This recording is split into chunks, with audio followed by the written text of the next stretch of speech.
Assalamualaikum warahmatullahi wabarakatuh. Bismillahirrahmanirrahim.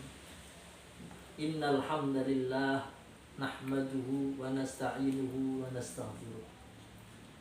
Wa na'udzu billahi min shururi anfusina wa min sayyiati a'malina. May yahdihillahu fala mudilla lahu wa may yudlil fala hadiya lahu. Asyhadu an la ilaha illallah wahdahu la syarika lah. Wa asyhadu anna sayyidana wa nabiyyana Muhammadan abduhu wa rasuluhu la nabiyya ba'da. Allahumma salli ala sayyidina Muhammadin salatan taghfiru biha dhunub wa tuslihu biha al-qulub wa tanṭaliqu biha al-'usub wa talinu biha as-su'ub wa ala alihi wa ashabihi wa man ilaihi mansub. Qulu subhanaka la ilma lana illa ma 'allamtana innaka antal alimul hakim. Qala rabbi shrah li sadri wa yassir li amri wahlul 'uqdatam min lisani yafqahu qawli amma ba'd. Segala puji bagi Allah Subhanahu wa ta'ala yang senantiasa tidak bosan-bosannya memberikan nikmat kepada kita.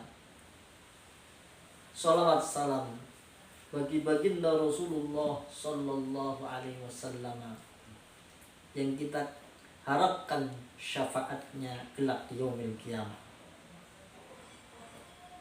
Allah Subhanahu wa ta'ala berfirman dalam Al-Qur'an, A'udzu billahi minasy syaithanir rajim. Ya ayyuhalladzina amanu la tulhikum amwalukum wala auladukum an dzikrillah. Wa man yaf'al dzalika fa ulaika humul khasirun.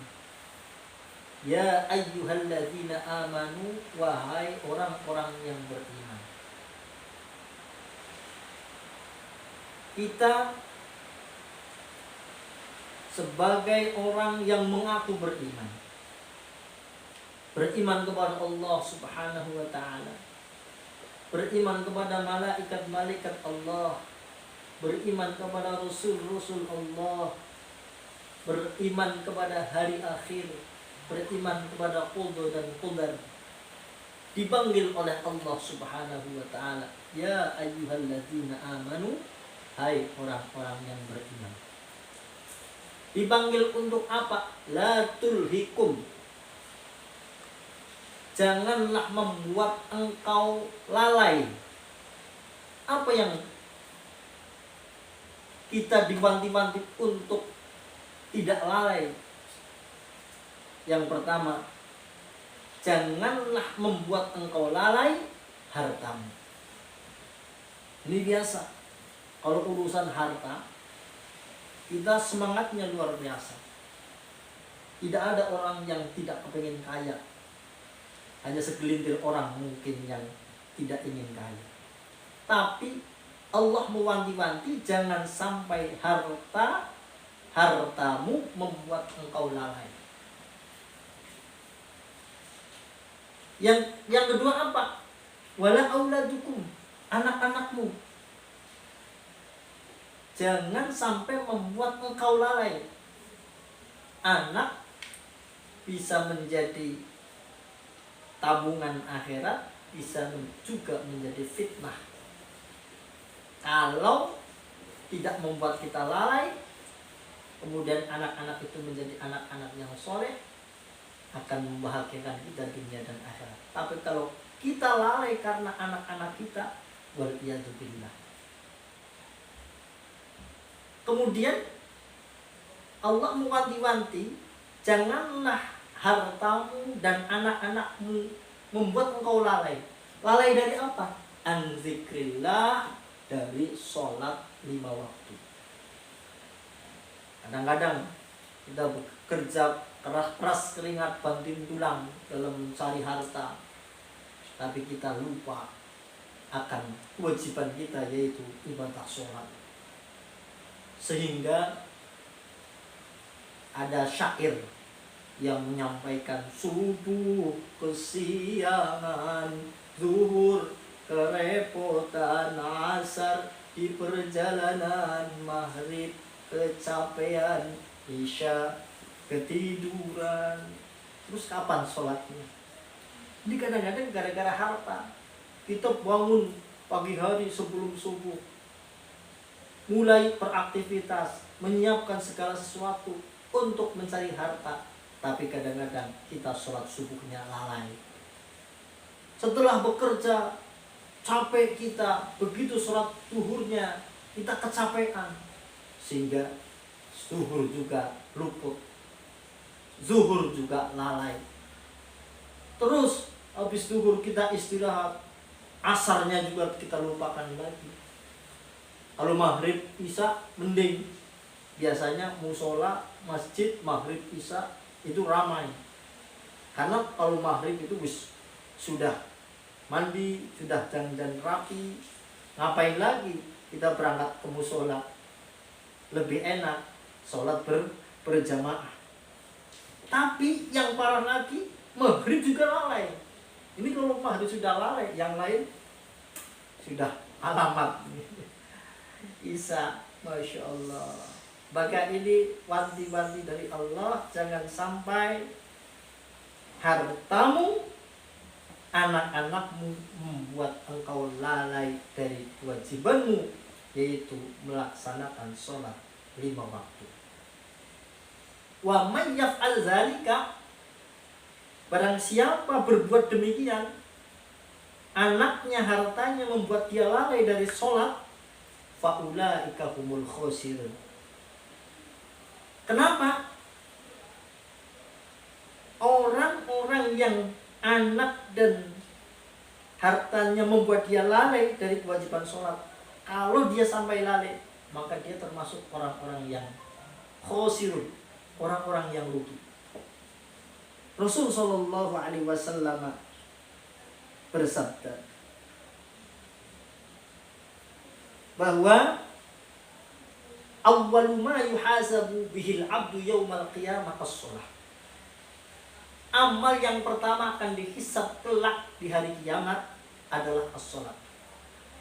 Maka sholat ini ibarat kepala. Kalau sholatnya baik, amal yang lain insya Allah menjadi baik. Kalau sholatnya buruk, amal yang lain menjadi buruk.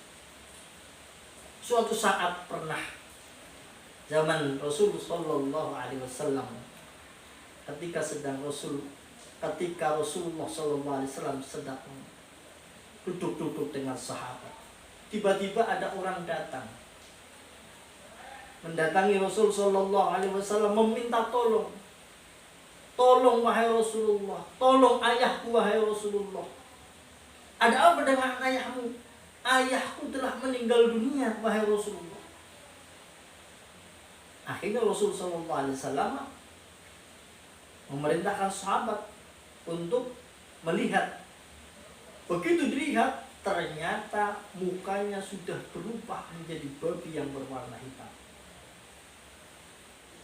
Maka Rasulullah SAW bertanya kepada sahabat, kepada anaknya, apa yang diperbuat oleh ayahmu sehingga ayahmu begitu meninggal dunia, mukanya berubah menjadi babi yang berwarna hitam. Maka disampaikan oleh anaknya, ayahku sering melalaikan sholat. Rasul sallallahu alaihi wasallam bersabda, orang-orang yang meninggalkan sholat kelak di hari kiamat akan dibangkitkan, mukanya berubah menjadi babi yang berwarna hitam. Wal'iyadzubillah. Oleh karena itu, mumpung kita masih diberi kesempatan oleh Allah, mumpung kita masih diberi nikmat oleh Allah, hidup di dunia ini dalam keadaan sehat walafiat, mari kita bersama-sama untuk menjalankan ibadah sholat dengan sebaik-baiknya. Amin amin ya rabbal alamin. Kemudian, man hafadha 'ala sholawatil khamsi, barang siapa menjaga sholat 5 waktu, aqramahullahu khamsu khisalin, Allah akan memuliakan dia dengan 5 hal. Yang pertama, Allah subhanahu wa ta'ala akan mengangkat kesulitan hidupnya di dunia. Kita hidup di dunia kadang ada mudah, kadang ada sulit. Maka sholat adalah sarana kita berdoa kepada Allah subhanahu wa ta'ala. Allah memerintahkan kita untuk meminta, memohon kepada Allah subhanahu wa ta'ala, meminta pertolongan kepada Allah dengan 2 hal. Wasta'inu bis sabri was shalah. Mintalah tolong engkau dengan sabar dan sholat. Wa innaha lakabiratun illa 'alal khoshin. Sungguh sholat dan sabar itu berat kecuali bagi orang-orang yang khusyuk. Siapa itu orang-orang yang khusyuk? Alladzina yazunnuna annahum mulaqu rabbihim wa annahum ilaihi raji'un. Orang-orang yang khusyuk adalah orang-orang yang yakin akan berjumpa dengan Allah dan yakin akan kembali kepada Allah subhanahu wa ta'ala. Yang kedua, Allah subhanahu wa ta'ala akan menghilangkan siksa kubur. Yang namanya siksa kubur itu bermacam-macam. Ada yang kuburannya itu menyempit. Menyempit sehingga, kalau bahasa Jawanya itu gencat. Tulang-tulangnya pada keluar oleh gencetan daripada kubur yang menyempit itu. Yang kedua, kubur dipenuhi dengan api. Luar biasa, kita kesenggol api di dunia saja, panasnya luar biasa. Sementara di kubur, di alam kubur, kuburnya dipenuhi dengan api. Ini pernah terjadi. Ada seseorang yang menguburkan adiknya. Pada saat menguburkan adiknya, dompetnya terjatuh. Begitu pulang menguburkan, dia baru ingat bahwa dompetnya terjatuh, kantong hartanya terjatuh di kuburan pada saat menguburkan adiknya. Maka berkonsultasilah orang ini dengan ulama. Akhirnya diperintahkan untuk menggali kubur, untuk mengambil kantong hartanya. Apa yang terjadi? Begitu kuburan digali, ternyata mayat yang baru saja dikuburkan sudah kosong, menghitam. Menangis orang ini, pulang ke orang tuanya, menanyakan apa yang dilakukan oleh adikku sehingga baru saja dikuburkan kok sudah kosong. Adikmu itu sering menunda-nunda sholat. Wal'iyadzubillah. Mudah-mudahan kita diselamatkan oleh Allah sehingga tidak sampai disiksa di azab di alam kubur kelak. Kemudian yang ketiga, bentuk siksa kubur itu ada ular namanya Sujaul Aqrab. Cengkramnya itu dari besi neraka. Besinya neraka. Kita lihat ular saja di dunia itu sudah takut, apalagi di kubur ditemani ular yang menakutkan, yang cengkeramnya dari besi nerakanya Allah subhanahu wa ta'ala. Kemudian yang muruna ala sirat kalbarqil khotib. Orang yang menjaga sholat akan melewati siratul mustaqim seperti kilat yang menyambar, cepat luar biasa. Kemudian yadkhuluna jannata bighairi hisab, masuk surganya Allah subhanahu wa ta'ala tanpa hisab. Kenapa? Sebab sholat adalah yang pertama, roksu kuli amalin, pokok daripada setiap amal. Kalau sholatnya dihisab bagus, kalau sholatnya bagus, amal yang lain akan ikut bagus. Mudah-mudahan kita semuanya senantiasa diberi kekuatan oleh Allah subhanahu wa ta'ala, bisa menjalankan sholat 5 waktu dengan sebaik-baiknya. Amin amin ya rabbal alamin. Kurang lebihnya mohon maaf. Wallahul muwafiq ila aqwamit thoriq. Assalamualaikum warahmatullahi wabarakatuh.